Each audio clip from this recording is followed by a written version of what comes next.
Did you know that in 2012 there was released two Dracula movies in 3D?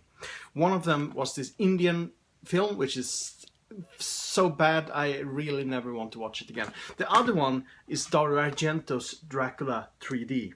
Yeah, you all heard about it. Very few have seen it, but I promise you, you can also change. You can. I promise you. The first time I saw this, I imported this Blu-ray from Italy, and I watched it. I haven't heard so much about, and there were some crappy trailers out, some work in progress that was released by mistake, I think, and people start to, be quite mean to it before you even see it.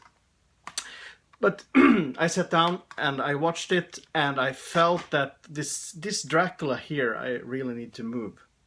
He's disturbing everything. I put down there, yeah. And I felt that this is not Argento. This is something else. This is sleazy. This is cheap. This is silly. Argento have used those parts in his earlier movies also, but it was so much this time. And I wrote a review, and I claimed that Argento is artistically dead. He can never make a good movie again. Well. It took a couple of months, and then I started to think about Dracula 3D again, and I watched it, and to my surprise, I liked it. It was like, I'm not saying it's a masterpiece of any kind, because it's not. It's still quite a cheesy, bad movie, but it touched me, and not in some weird sexual way. It's just touched my soul, and not really in that kind of beautiful way. It's more like it's the exploitation person in me who suddenly fell in love with Dracula 3D. So why do I like it? Well, there's three things. First of all, the violence. Or this way, I don't know. This way, cool. The violence. This is where Argento lives up. You can see how funny things it is to take the lives of other people in films, not for real, I hope. And every time someone is killed in Dracula 3D, it's so much more fun. It's so much more inspired, and it's gory, and it's graphic, and it's quite a classic Argento touch on it. If he can do it, he's the master of killing people, and he does it very well even here in Dracula 3D. Then we have what I would say the Giovanni Paolucci touch. There's a lot of touching today. Yeah, I'm sorry, really, but it's the Giovanni Paolucci. Giovanni Paolucci is a producer, Italian producer. He's the man behind tons and tons of softcore porn. He also the man behind Bruno Mattei's not latest, but the last movies. Cannibal World. The Zombies, the Beginning, The Tomb, Snuff Trap, movies that, they haven't left the 80s. They're still Mattei movies, but made today with a digital camera. They're actually amazing. I love these movies, and I've seen them countless of times, and, I feel inspired by them, even if they're cheap and silly and gory, just like Dracula 3D, because this is more a Giovanni Paolucci movie than a Dario Argento movie. Everything looks like a softcore porn movie.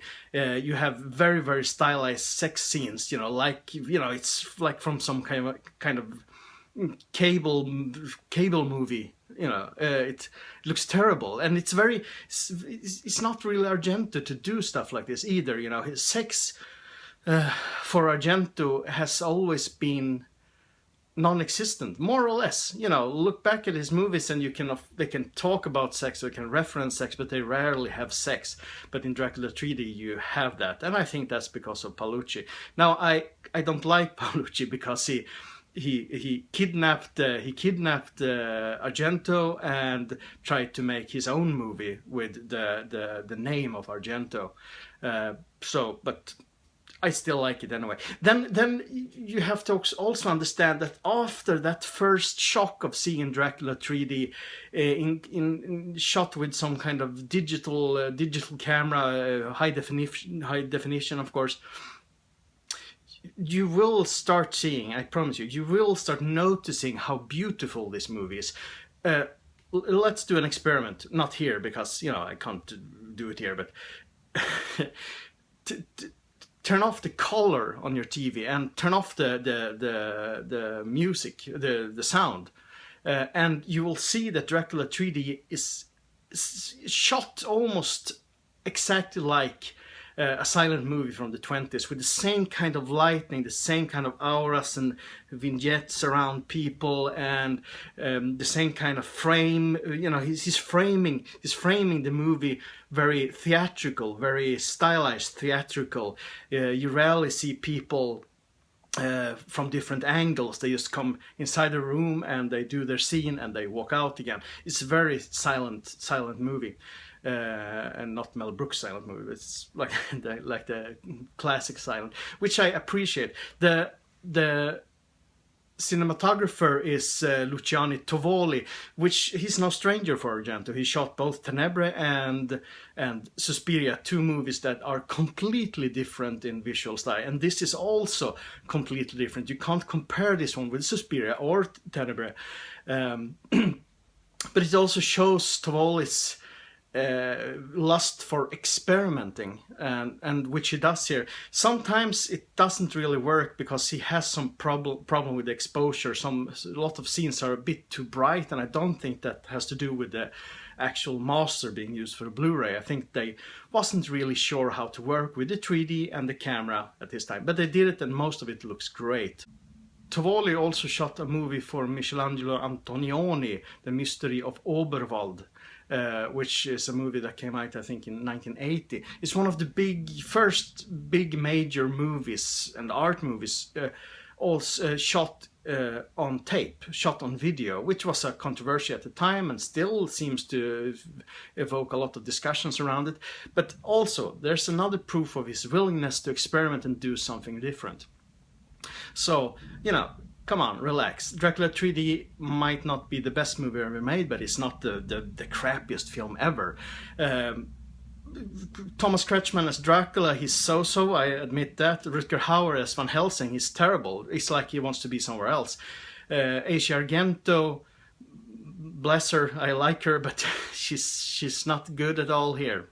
Really, she's somewhere else. Some of the supporting characters are actually a lot better, and then they're killed off in some gory fashion, so they don't have so much time to show their talents anymore.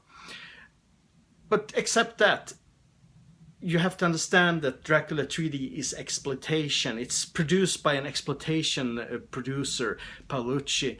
It's capitalizing on Argento's name. It's not an Argento movie, it's just a Dracula movie. And you have nudity, you have violence, it looks quite cheap, it has terrible score by Claudio Simonetti. I love Simonetti, I love Goblin, but this one, he's using this UFO sounds, from it's like a 50s sci-fi movie. It's terrible, it's awful. Oh, you see, I get so upset when talking about it.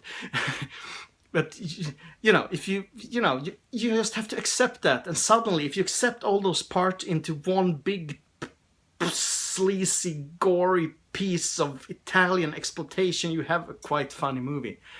And I think you should give it a chance again, because Dracula 3D is a lot of fun. Relax. Have a beer. Enjoy it.